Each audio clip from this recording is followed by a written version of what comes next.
तो आज हम समझने वाले हैं low frequency analysis of RC coupled amplifier. Low frequency analysis of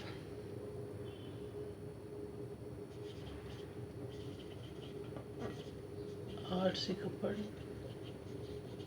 amplifier.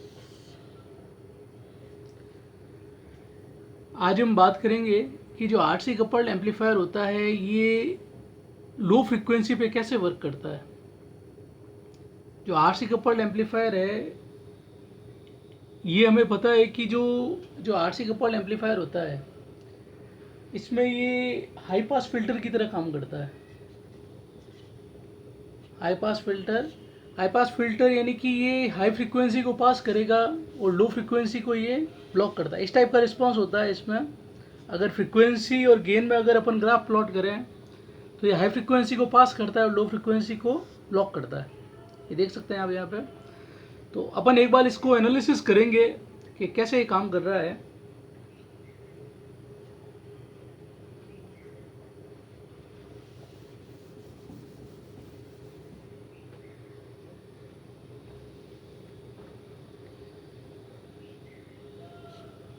तो आरसी कपल्ड एम्पलीफायर के अंदर कैपेसिटर और रेजिस्टेंस के थ्रू कपलिंग की जाती है ये। तो ये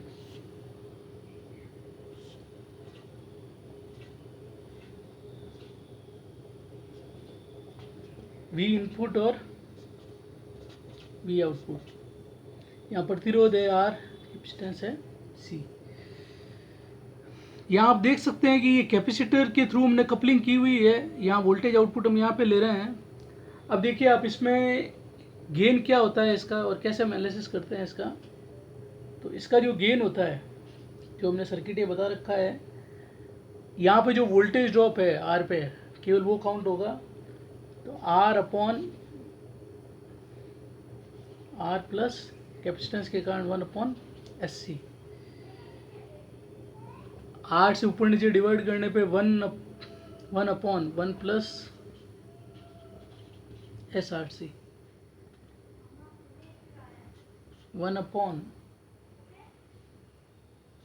माइनस J ओमेगा RC, ये J है।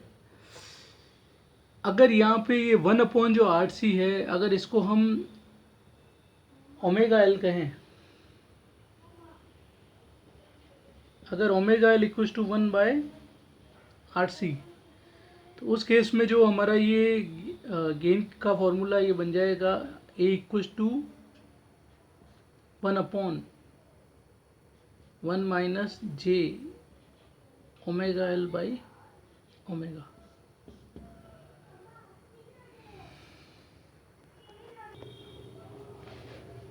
इसको हम आगे लिख सकते हैं 1/1 minus J FL upon F,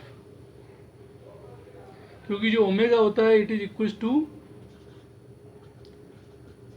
2πf।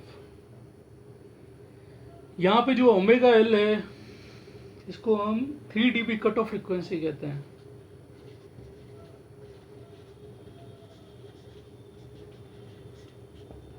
dB cut of frequency कहेंगे हम इसे।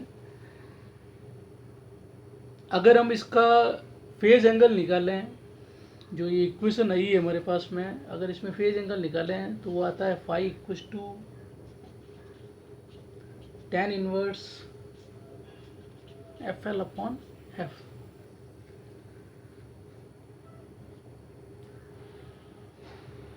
जो टोटल फेज शिफ्ट है single stage RC coupled amplifier का, तो टोटल फेज शिफ्ट को हम कैसे लिख सकते हैं, ये टोटल फेज शिफ्ट, जो आरसी कपल्ड एम्पलीफायर का टोटल फेज शिफ्ट है इसको हम कहेंगे phi T equal to 180 degree plus tan inverse FL upon F। तो at F equal to FL जब frequency 3 dB cut off frequency के इक्वल है तो उस केस में जो फेज एंगल है, फेज टोटल फेज शिफ्ट कितना होगा, तो 180 डिग्री प्लस tan इनवर्स 1 यानी कि 45 डिग्री, यानी ये हो गया आपके 180 प्लस 45 इक्वल्स टू 225 डिग्री। तो ये आपको इसमें फेज शिफ्ट मिलता है। इसका जो है ये हमें पता है कि अगर हम इसमें ग्राफ प्लॉट करें, हमारे पास में जो ये गेन आया, अगर इसका ग्राफ प्लॉट करें तो ये कुछ इस प्रकार का बनता है। यहाँ पे ये जो FL है 3 dB कट ऑफ फ्रिक्वेंसी यहाँ आती है, गेन यहाँ आएगा और फ्रिक्वेंसी यहाँ आती है। इस टाइप से इसका ग्राफ बनता है।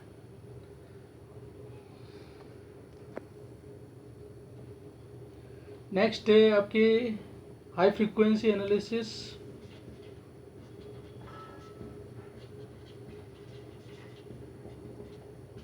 ऑफ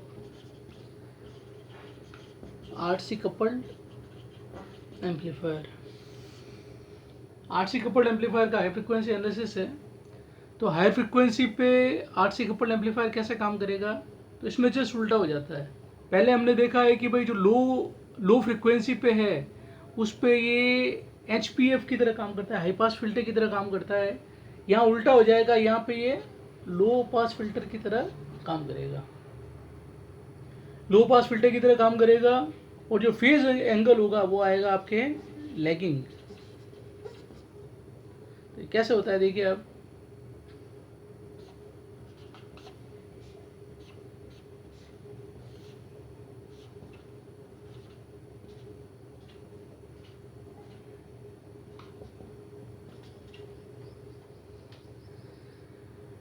यहाँ हमने सर्किट बना रखा है, जो आउटपुट आ रहा है वो कैपेसिटर के अक्रॉस है। तो इस केस में जो गेन आता है V output by V input, वो आएगा 1/SC R प्लस 1/SC। इसको सॉल्व करते हैं हम तो हमें मिलता है 1/1 प्लस SCR। 1/1 प्लस SCR अगर J ओमेगा में कन्वर्ट करें तो 1/1 प्लस J ओमेगा CR। तो यहाँ पे जो ये फैक्टर बन रहा है हमारे, ये वाला, अगर इसको हम ऐसे व्यक्त करते हैं 1/1 plus J omega by omega H, तो यहाँ पे ये ओमेगा H जो है हमारे, ये ओमेगा H क्या हो जाएगा 1/RC। तो ये हमारे पास में एक गेन के लिए एक फॉर्मूला बना है 1/1 plus J omega upon omega H। अगर फ्रिक्वेंसी के रूप में व्यक्त करें इसे तो ये बन जाएगा आपके A equals to 1/1 plus JF by FH।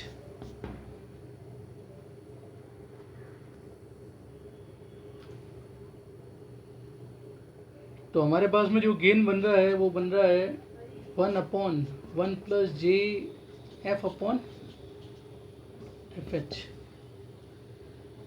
तो FH जो है उसको हम कह रहे हैं 3 dB कट ऑफ फ्रिक्वेंसी है ये।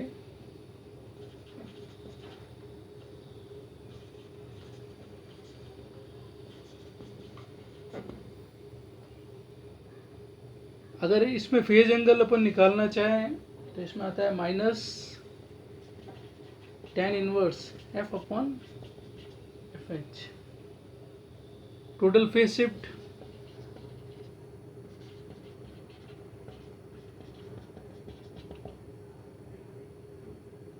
phi t equals to 180 plus minus tan inverse F by FH। यहाँ पर अगर F इक्वल्स टू FH हो तो उस केस में जो phi t हो जाएगा वो होगा tan inverse 180 minus tan inverse 1, यानी कि 180 माइनस 45, इक्वल्स टू 135 डिग्री। तो इसको हम लैगिंग कहते हैं। ये आपका लैगिंग एंगल है। जो जो पहले वाला केस था उसमें आपके लीडिंग बन रहा था वो।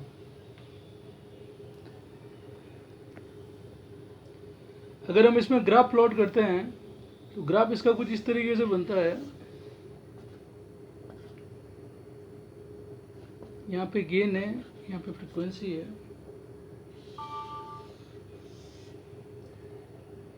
तो यहाँ पे आपका जो है ये हाई पास फिल्टर की तरह काम कर रहा है और यहाँ पे ये लो पास फिल्टर की तरह काम कर रहा है। ये फ्रीक्वेंसी जो है यहाँ पे आपकी कहलाती है FL और ये आपकी फ्रीक्वेंसी जो है ये कहलाएगी FH। ये आपके FL और FH अपन इस तरीके से परिभाषित कर सकते हैं। जो फेज एंगल होगा यहाँ पे आपका लीडिंग होगा और यहाँ पे लैगिंग होगा। नेक्स्ट हम समझेंगे bandwidth of multi stage amplifier. ये है bandwidth of multi stage amplifier. Multi stage amplifier जो होता है उसमें बैंडविड्थ कैसे निकालते हैं, क्या होती है। तो हमें एक चीज़ ध्यान रखनी है कि मल्टी स्टेज एम्पलीफायर में बैंडविड्थ कम हो जाती है। कैसे होती है देखिए आप, जो बैंडविड्थ है सिंगल स्टेज की और मल्टी स्टेज की वो दोनों हम लिखते हैं। तो मल्टी स्टेज जो है उसकी बैंडविड्थ हमने मान ली है बैंडविड्थ और यहाँ स्टार मार के ये मल्टी स्टेज के लिए है।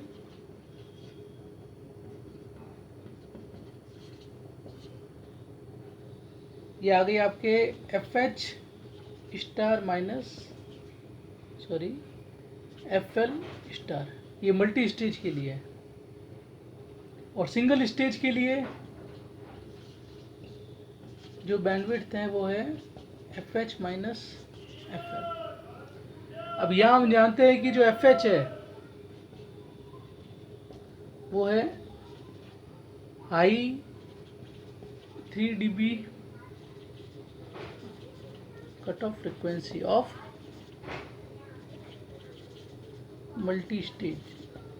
सिमिलरली जो FL है वो है लो 3 dB cut off frequency of multi stage. अगर जब मल्टी स्टेज की बात करेंगे तो यहाँ पे हम स्टार लगाएंगे और जब सिंगल स्टेज की बात होगी तो हम स्टार नहीं लगाएंगे। तो अब इसकी हम बैंडविड्थ निकालते हैं जो मल्टी स्टेज एम्पलीफायर है उसके लिए। अगर इसमें हम ये मानते हैं कि आइडेंटिकल n स्टेज को हमने कैस्केड किया है, कैस्केडेड हुई है। अगर n स्टेज जो आइडेंटिकल है वो कैस्केडेड है और उनमें प्रॉपर इम्पीडेंस मैचिंग है,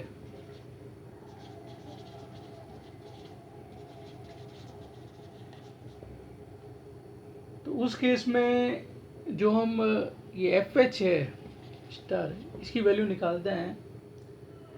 तो जो एक इंडिविजुअल स्टेज है उसका जो गेन होता है ये हमें पता है, इट इज 1/1 प्लस F/FH। ये सिंगल स्टेज के लिए है। और अगर n स्टेज हो कैस्केडेड में तो उसमें जो गेन होता है वो होता है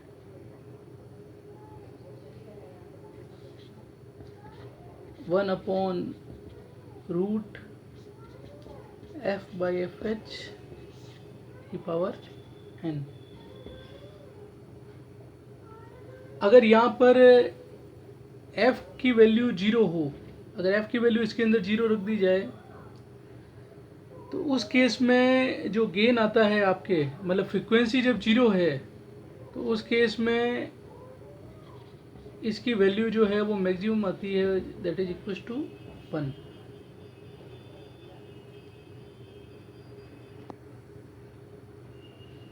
अब हम इसकी जो F equal to FH star,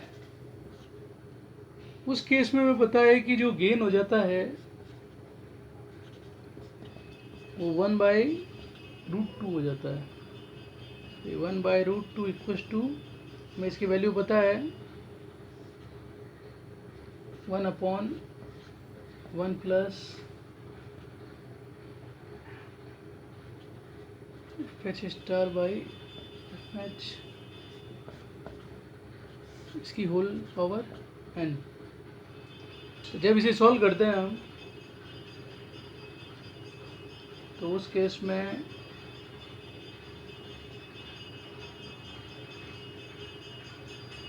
FH star equals to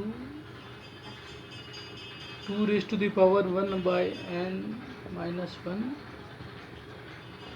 FH, ये मिलता है हमें। और इसमें ये बात ध्यान देने की है कि जो FH स्टार होगा it is always less than FH, यानी कि जो सिंगल स्टेज की कट ऑफ फ्रिक्वेंसी होगी ये हमेशा ज़्यादा होती है, मल्टी स्टेज में कट ऑफ फ्रिक्वेंसी कम हो जाएगी। अब इसमें नेक्स्ट हम डिराइव करते हैं FL स्टार, यानी मल्टी स्टेज जो एम्पलीफायर है उसकी लोड 3 dB फ्रिक्वेंसी।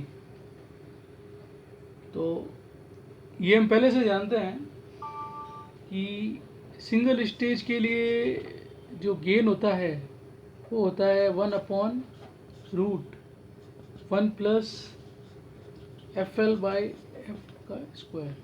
अगर n स्टेज हो तो n आइडेंटिकल स्टेज हो तो उस केस में जो गेन हो जाएगा वो हो जाएगा आपके FL/F का स्क्वायर इसकी होल पावर n। अब हमें ये बताया कि अगर हम f की वैल्यू इनफाइनाइट रखें, अनंत रखते हैं, उस केस में 0 हो जाएगा और जो हमें ये मिलता है, जो गेन मिलता है वो मिलता है 1, मैक्सिमम है ये। और अगर f की वैल्यू FL स्टार हो तो उस केस में जो गेन मिलेगा वो हमें मिलता है,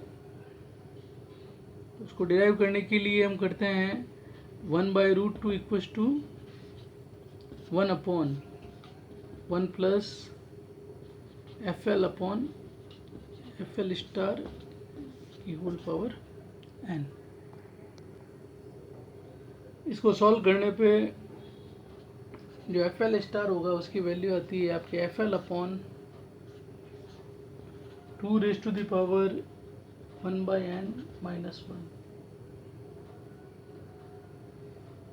तो ये हमें एक रिलेशन मिलता है जो मल्टी स्टेज की कट ऑफ 3 dB फ्रिक्वेंसी और सिंगल स्टेज की जो 3 dB फ्रिक्वेंसी है उसके बीच में हमें ये रिलेशन मिलता है। यहाँ पे जो FL स्टार होगा इसकी वैल्यू हमेशा FL से ज़्यादा होगी, यानी ये वैल्यू हमेशा ज़्यादा होती है। तो अगर हम इसे प्लॉट करते हैं ग्राफ पे तो हम देखते हैं कि जो FL है और FL स्टार हमेशा इससे ज़्यादा होगा, जैसा मैंने आपको कहा है, तो वो यहाँ आता है। सिमिलरली जो FH है, हमने अभी देखा है कि FH ज़्यादा होता है और FH स्टार जो होता है वो कम होता है। तो आप देख सकते हैं कि जो फ्रिक्वेंसी पहले इतनी थी, जो सिंगल स्टेज के लिए इतनी थी, अब वो केवल इतनी सी मल्टीपल स्टेज में वो कम हो गई और इतनी सी रह गई है। तो कुल मिला के हम क्या कह सकते हैं कि जो बैंडविड्थ होती है मल्टी स्टेज की वो ऑलवेज कम होती है आपके सिंगल स्टेज से। तो हम इसको ये कह सकते हैं कि बैंडविड्थ सिंक हो जाती है।